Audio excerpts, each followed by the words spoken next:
서점이 미어터지는 불금을 꿈꾸는 책 팟캐스트 금요일 책에 빠지다 지금 시작합니다.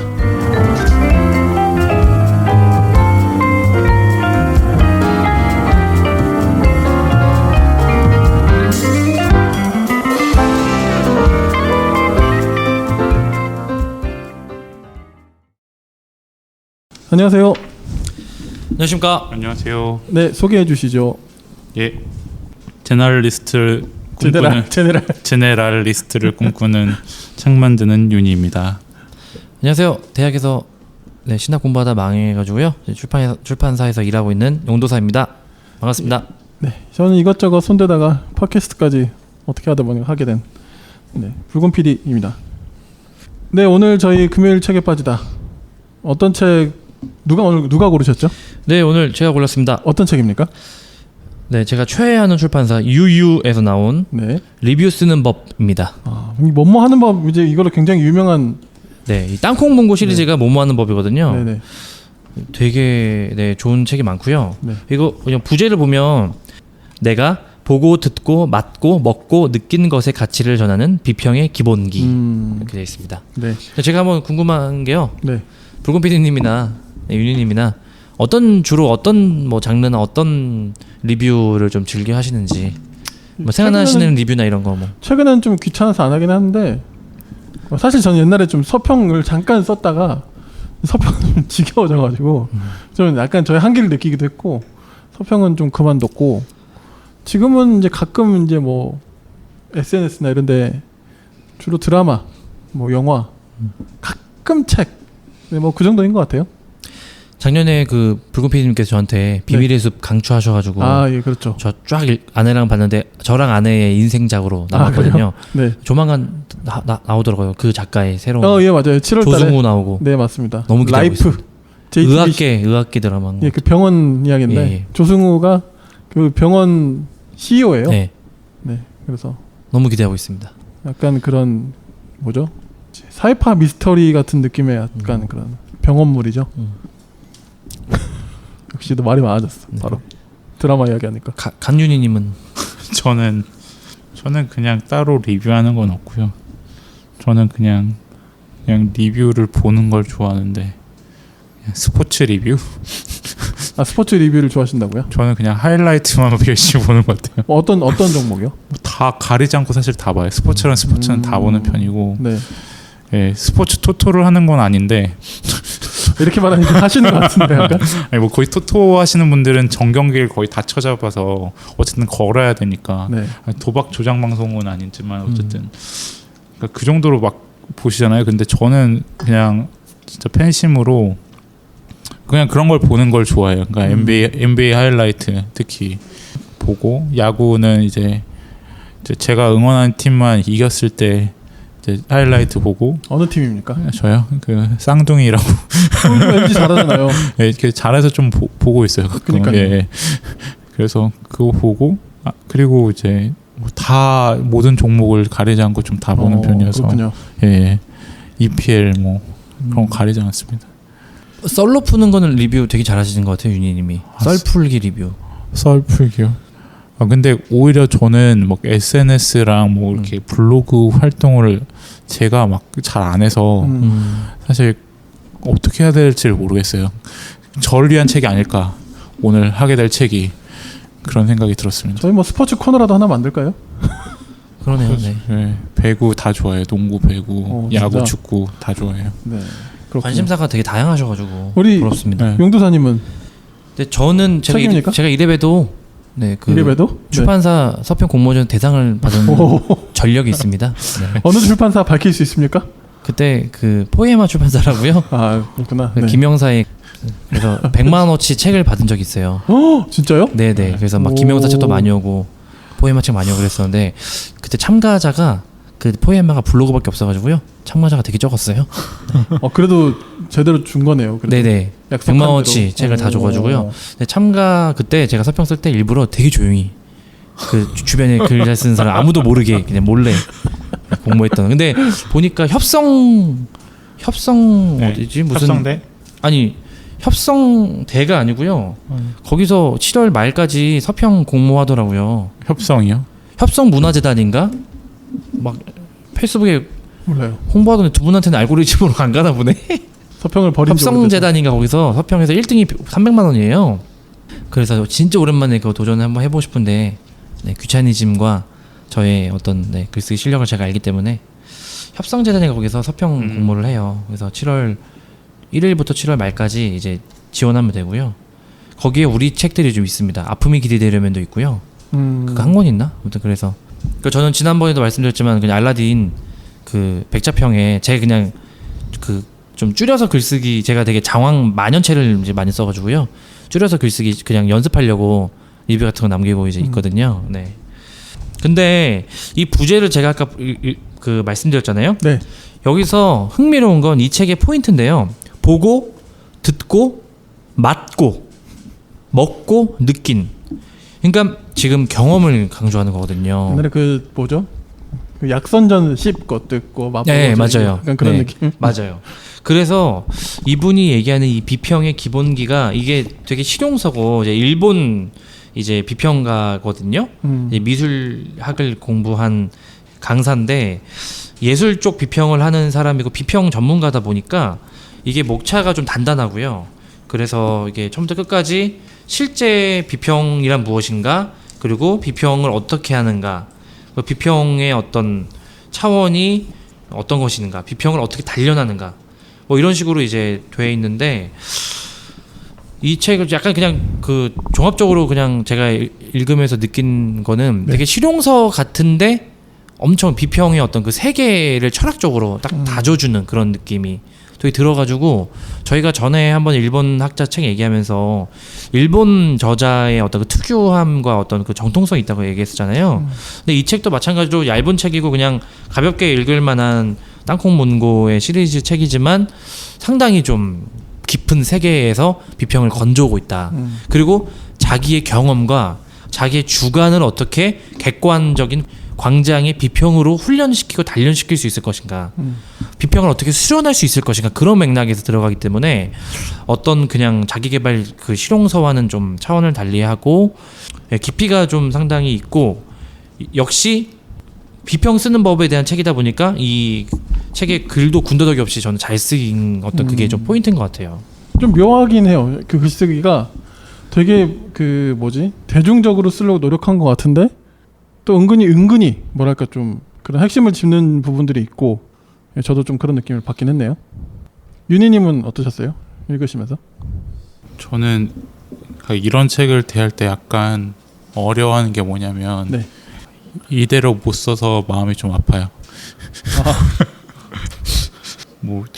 이게 좀 잘 쓰고 싶은데 그러니까 너무 좀 부담이 많아서 글을 쓰는 걸 굉장히 이제 어려워하더라고요. 그런데 결국에는 좀 어떻게 좀 뭐 그러니까 너무 이제 알려주는 책들이 많다 보니까 사실 어떤 걸 취합해서 어떻게 내 색깔을 내야 될까 글을 그거에 대한 고민이 좀 있는데 어쨌든 이 책에서는 가치를 전달하는 글쓰기에 대해서 좀 새롭게 생각하게 본 측면인 것 같아요. 결국에는 뭐 일기라든지 뭐 다양한 뭐 수필이라든지 뭐 다양한 글쓰기의 방식과 뭐 방향이 있겠지만 어쨌든 비평이라고 하는 것은 결국에는 어떤 읽는 독자에게 어떤 가치를 전달하는 것이고, 또 뭐 제품에 대한 어떤 비평이든 어떤 작품에 대한 비평이든 어떤 뭐 어떠한 것이든지 간에 어떤 이 제품 작품이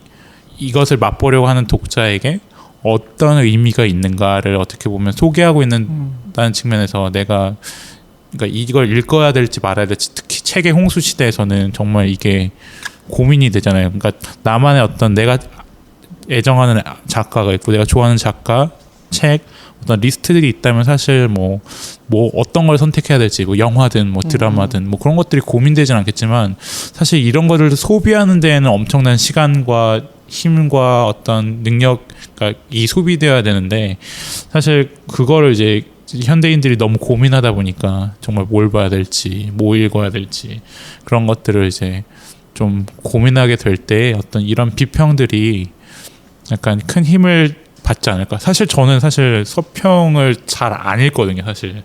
근데 많은 분들이 서평에서 굉장히 정보를 많이 얻고 또 그것들 전 사실 서평을 읽으면 책을 다 읽은 것 같아서 오히려 좀 안 읽기 때문에 사실 서평을 약간 안 보려고 하거든요. 근데 오히려 그러니까 많은 분들은 서평을 통해서 그 책을 읽어봐야겠다고 생각을 하더라고요. 그러니까 거기서 내가 좀 다른 거였구나. 내가 좀 생각이 거기까지 미치지 못한 거였구나라는 걸 좀 많이 깨달은 적이 있어서. 그러니까 저도 책 서평을 쓰기 위해서는 블로그는 만들어 놓고 지금까지 필명만 만들어 놓고 하나도 안 썼거든요.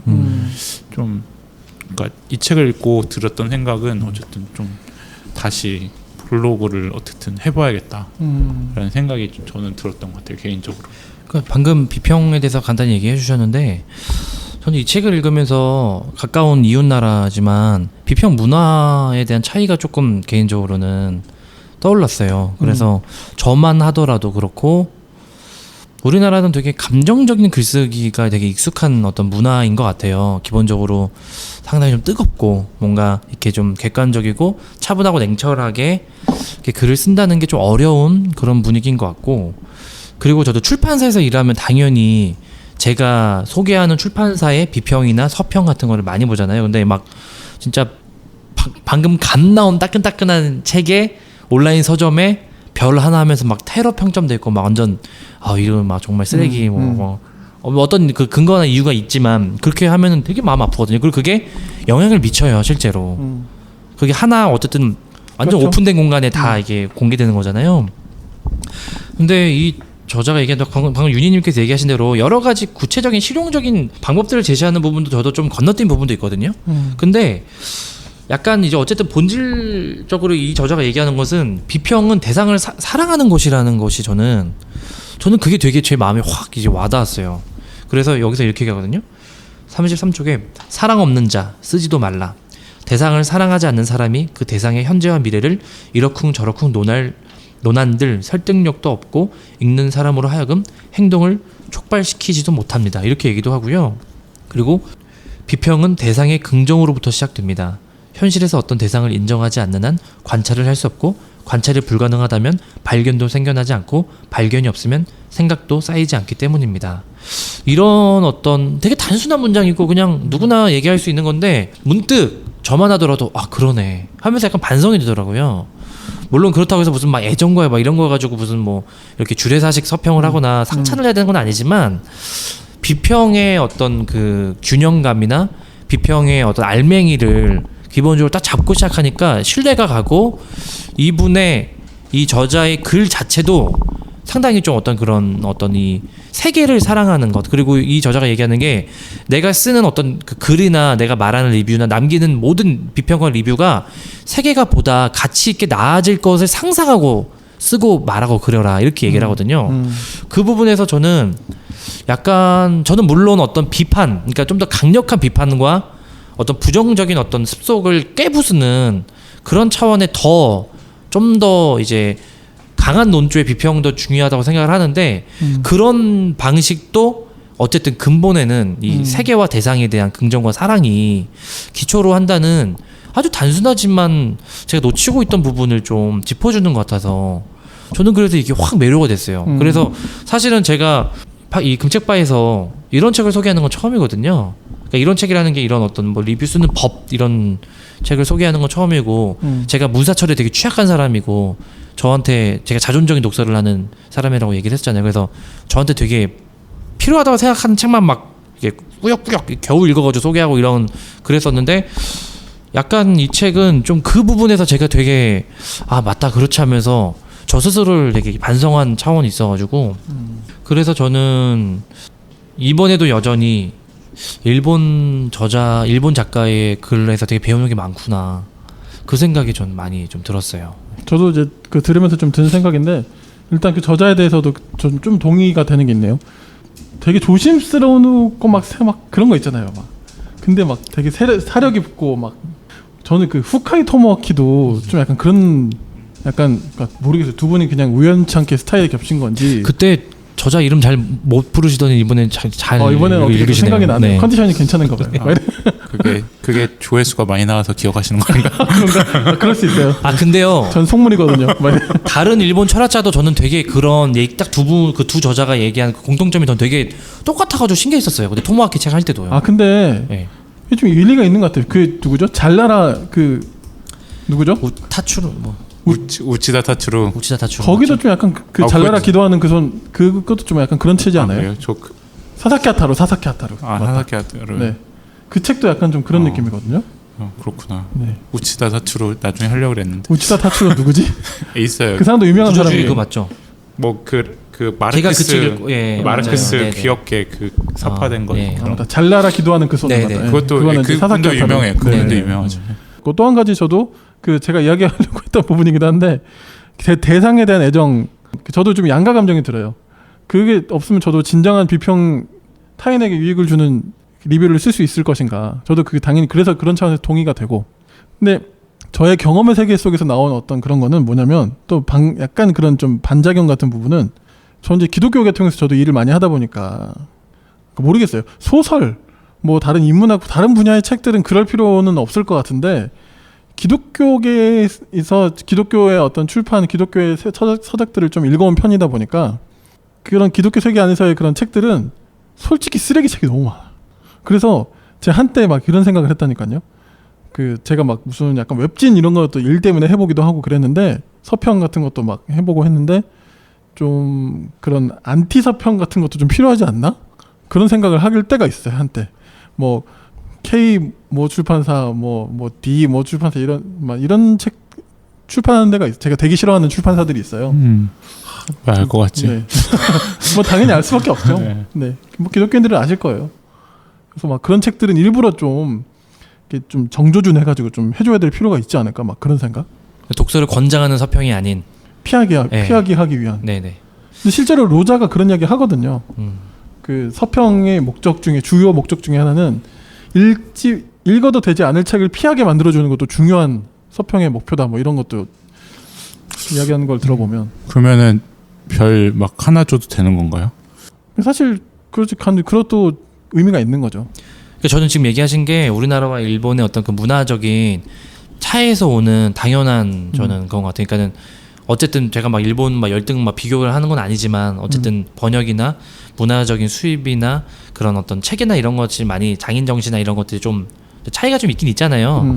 그런 차원에서 우리나라는 그런 좀 더 강도 센 비평들을 더 필요로 한다는 생각. 일단 선별을 해야 되니까. 그렇지. 선별하고 어쨌든 걸러낼 거는 다 딱딱 자르고 걸러내야 되는 작업이 이게 뭐 사실 비평할 사실 어쨌든 가치도 없는 어떤 그런 것들이 아직은 많아서. 네. 그러니까 그렇기 위해서는 개인의 선호가 좀 분명해야 되는데 뭐 그러니까 저희는 좀 유행에 따라가는 경우들이 많아서 그런 비평하고 상관없이 선택하는 경우들이 많은 것 같아요. 그러니까 남들이 다 많죠, 그게. 그러니까 남들이 다 보니까 보고 남들이 읽으니까 읽고 남들이 소비하니까 소비하는 그런 취향의 문제에 있어서 좀 너무 이제 개인의 어떤 개성이 드러나는 방향이 아니라 그러니까 뭐 그냥 따라가는 추종자 약간 그런 거에 있어서 물론 이제 그 추종하는 세력도 어떻게 보면 팬덤화하고 자기만의 어떤 취향이 있겠지만 그럼에도 불구하고 어쨌든 좀 개인 스스로가 좀 독자적인 취향을 구축하고 그 비평을 할 수 있는 능력을 그게 기반이 되어야 비평할 수 있는 능력이 생기는 게 아닐까라는 생각이 좀 듭니다. 그러니까 그 생각이 나네요. 저번에 그 한강 책이 무슨 상이죠? 그 맨부커상 받았을 때 채식주의자. 너도 나도 다 채식주의자를 샀어요. 네. 근데 채식주의자 다 읽은 사람 별로 없거든요. 보면. 저는 읽긴 했어요. 근데 그 뒷작품들을 못 읽었어요 아직. 그러니까 읽다가 네. 약간 좀 뭐랄까 좀 이게 좀 이질감이 있잖아요. 사실 채식주의자가 일반 그러니까 그런 소설을 순문학 중에서도 좀 한강은 좀 독특한 그런 작품의 궤도가 있기 때문에 일반적인 그런 뭐랄까 쉬운 소설이나 소설에 익숙하지 않은 사람들은 채식주의자부터 딱 접하면 사람들 되게 막 힘들어하더라고요. 근데 그런 케이스도 좀 생각이 나고 되려 이제 한강에 사실 저는 더 추천하고 싶은 책들은 뭐 소년이 온다라든지 이런 책들은 사실 많이 구해서 사람들이 보긴 했지만 이것도 좀 있었죠.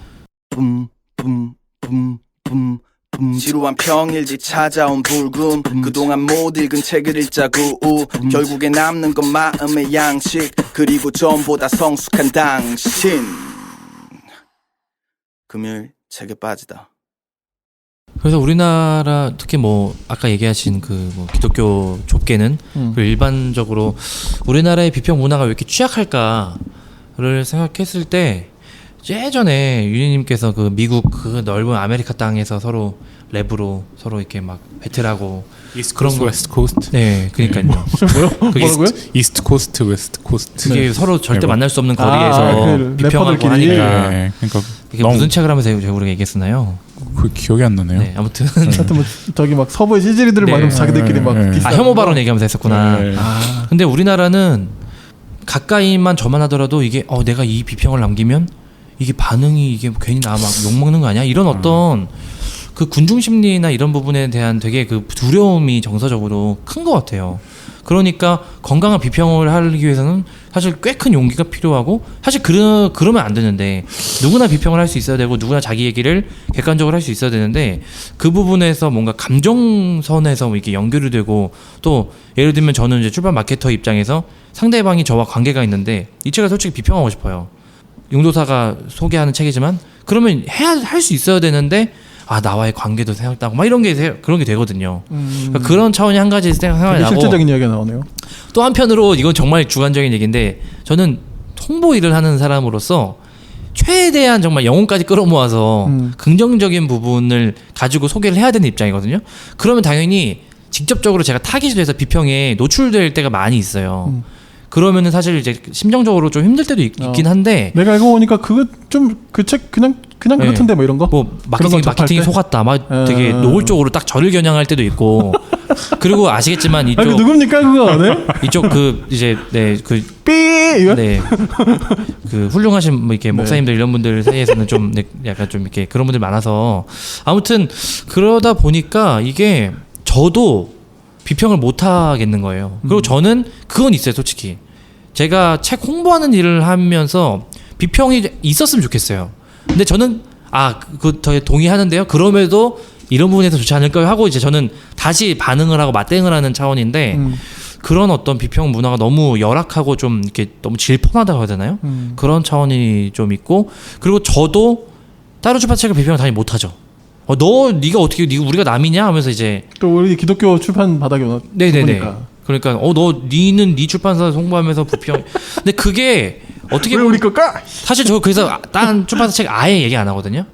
정말 얘기 아예 안 하는데 한편으로는 그게 과연 맞는 건가? 자연스럽게 다 얘기를 할 수 있고 이런 문화가 오히려 그거는 맞고 틀리는 문제는 아니지 않아요? 팟캐스트에서 비평하시면 되게 잘 조회수 확 나올 것 같은데. 그래요? 네. 근데 저도 출판사 있으면서 비평은 전화라고 해야 되나? 이 책 이렇게 내면 안 된다라고 그런 항의를 받으셨어요? 네, 항의 받은 적 있거든요. 그래요. 그럼 네. 전화해서 해요. 하여튼 제가 누군지 맞출게요. 그건 목사님이죠. 목사님은 아니에요. 네. 죄송합니다. 다른 게. 근데 하여튼 그래가 저만 이제 위에 보고 안 하고 그냥 저만 듣고 알겠습니다 한 적이 있었는데 그러니까 근데 그분은 어쨌든 그분의 심정이 이해는 됐어요. 그러니까 이제 그분 입장에서는 그분이 전문적으로 공부한 분야에 대해서 굉장히 학술적인 책이었음에도 불구하고 이제 좀 못 다룬 그리고 잘 대처하지 못한 부분이 있었거든요. 그러니까 그럼에도 불구하고 어쨌든 그 말보다는 사실 글로 그런 비난과 비판들을 썼을 때 더 효과적이다라는 생각이 많이 들었어요. 왜냐하면 저한테 아무리 얘기를 해봤자 제가 어떤 권한이 없거든요. 전화를 받는 사람은 회사에서 그냥 그렇구나 이 책이 이런 약점이 있구나 정도만 알게 되는 것이 사실 약간 제가 그런 거죠. 그 상담원한테 하소연하고 끝나는 약간 그런 느낌이 있는 그런 거지. 느낌이죠. 근데 약간 특히 좀 한국의 인터넷 상황을 좀 고려한다면 사실 그렇게 적나라하게 좀 쓰고 좀 당당하게 글 쓰고 이 책에서 보면 어쨌든 자신을 드러내면서도 약간 너무 나서지 않는 듯한 느낌에 대해서도 얘기를 하긴 하는데 약간 그런 어떤 그 정도에서 약간 좀 당당하게 글을 쓰는 어떤 비평의 어떤 자세가 필요하지 않을까. 그러니까 이런 스탠다드도 습득하지만 아까 그 자기 취향이라고 했나요? 어떤 자기만의 그거 그 구축하고 쓰는 게 굉장히 중요하다는 생각이 들었는데 그러면서 제가 한 권 소개하고 싶은 책이 생겼어요. 그 지금은 이제 거의 보니까 절판이 되긴 했네요. 물만두의 추리 책방이라는 책이 있어요. 잘 알려진 책은 아니거든요. 예. 이분이 홍윤이라는 저자이신데 이분 사실 돌아가셨어요. 어떤 분이냐면 이분이 그 거의 한 돌아가시기 전까지 20년간 그 희귀병을 앓으셨어요. 봉입체근염? 그러니까 제가 볼 때는 이게 굉장히 좀 뭐랄까 잘 뭔지 모르겠는데 좀 거동에 굉장히 불편함을 주는 그런 딱 그런 느낌의 병인 것 같아요. 근데 이분이 전설의 그 장르문학 서평 블로거거든요. 그 이제 그 블로그 이름이 물만두의 추리 책방이에요. 그래서 장르문학 자기가 읽은 모든 장르문학을 리뷰를 쓴 거죠. 그래서 이분이 2000년 3월 2일에 해리포터와 마법사의 돌을 시작으로 그것부터 이제 시작해가지고 세상을 이분이 이제 돌아가시기 전 한 10년 동안 2010년 11월 17일 메타볼라라는 그 리뷰를 이제 쓰신 거거든요. 근데 그때까지 공식적으로 1838편 비공개 글까지 포함하면 12,334편의 글을 올렸대요. 사평일요? 네, 블로그에. 그러니까 이제 그 공개도 돼 있고 그냥 혼자 쓰고 그냥 말아버리는 책 글도 있었던 모양이죠. 그래가지고 그 굉장히 이제 유명하신 분이었고 153명 작가의 200개 작품에 대한 이제 이 리뷰를 모아가지고 책을 이제 출판한 거예요. 그러니까 이분은 사실 저도 이제 책을 조금 읽어봤거든요. 다는 못 읽어봤고 일단 분량이 되게 두꺼워요. 몇 개만 좀 추려서 읽어봤는데 사실 이분이 전문적인 어떤 비평가는 아니시죠. 그렇긴 한데 그러니까 그 어마어마한 그 서평의 양을 봤을 때도 이분이 그 자기가 좋아하는 어떤 분야에 대한 애정이 굉장히 느껴지잖아요. 그래서 그 읽는 것만으로도 굉장히 경이로웠다는 생각을 제가 좀 하게 됐는데 오늘 이 책을 하니까 좀 이분이 갑자기 떠오르네요. 그거 구할 수 있나요? 그러면? 그러니까 도서관 같은 데서 아마 제가 볼 때 찾을 수 블로그도 있을 것 같고 살아 있지 않겠네요, 그러면? 남아 있을걸요 아마? 그래요? 제가 알기로는. 지금 얘기하신 게 약간 이제 결론부에서 얘기하는 거가 좀 연결되는 것 같은데요. 마지막 결론부에서 이렇게 얘기하거든요. 계속 쓰자. 쓰기를 멈추면 나의 언어가 사라져 버린다. 그러니까 다른 어떤 무슨 스킬이 있는 게 아니고 결국은 비평의 가장 좋은 문장을 쓰기 위한 가장 좋은 방법은 그냥 계속 쓰라는 얘기를 이제 이분도 결론부에서 하거든요. 그 부분이 좀 좋고 그리고 중간중간 이 책의 구성 자체가 실용적인 방법들 하나하나를 이제 가르쳐주는 식으로 쫙 돼 있어요. 근데 거기서 자기에게 좀 바로 지금 적용할 수 있는 것들을 골라 먹는 재미도 이제 좀 있고요. 그래서 아까 다시 했었지만 다시 말씀드리면 관찰, 자기가 직접 하는 관찰과 경험, 그 공부를 되게 강조를 많이 해요. 그리고 또 자기 자신을 그 글 안에 녹여내고 자기를 드러내는 걸 두려워하지 않는 어떤 그럼에도 또다시 객관을 시킬 수 있는 그런 어떤 균형 무게추를 잡게서 다시 한번 이게 저울질해봐라 이런 거를 되게 강조하는 게 좀 상당히 저는 좀 인상이 많이 깊었습니다.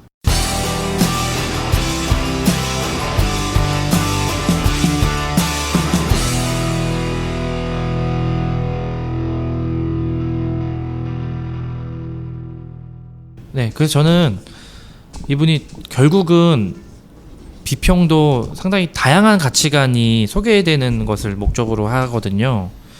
예를 들면 리뷰 쓰는 법이라고 하는 이 책 한 권도 독자가 1000명이면 1000개의 사실은 생각이 있는 거잖아요. 네. 그러면 그 1000명이 다 리뷰를 쓰면 1000개의 가치가 새로 탄생하는 것이기 그렇죠. 때문에 그런 부분에서 내가 어떤 창조자로서 전혀 세계에 없는 새로운 어떤 비평의 세계를 연다는 차원에서 그냥 정말 쉽게 그냥 비평을 시작해 보시되 그것이 어떻게 객관성을 담보할 수 있고 그것이 어떻게 상대에게 가치 있고 의미가 있을지를 찾아간다는 차원에서 좀 비평이나 서평을 접근을 한번 해보시면 저는 개인적으로 그것이 뭐 꼭 책이 아니더라도 모든 사물에 대한 비평을 시작해 보시면 참 좋겠다. 그리고 금책봐도 비평 좀 해주십시오. 리뷰해 주십시오. 네. 댓글에 남겨주시면 가장 좋습니다. 무풀보다 악플이 낫다 아직도 유효합니까? 그럼요. 네. 네. 악플이 이제 비평으로 좀 이제 순화되겠죠. 이번에를 이후로. 네. 근데 막 더 험한 거 막 올라오는 거 아니에요? 갑자기 이 새끼들 막 이러면서. 네. 아무튼 네. 네. 저희 오늘 금요일 책에 빠지다 제목 뭐야? 리뷰 쓰는 법. 가와사키 쇼헤이가 쓴 리뷰 쓰는 법에 대해서 함께 이야기 나눠봤습니다. 오늘 수고 많으셨습니다. 수고하셨습니다. 감사합니다.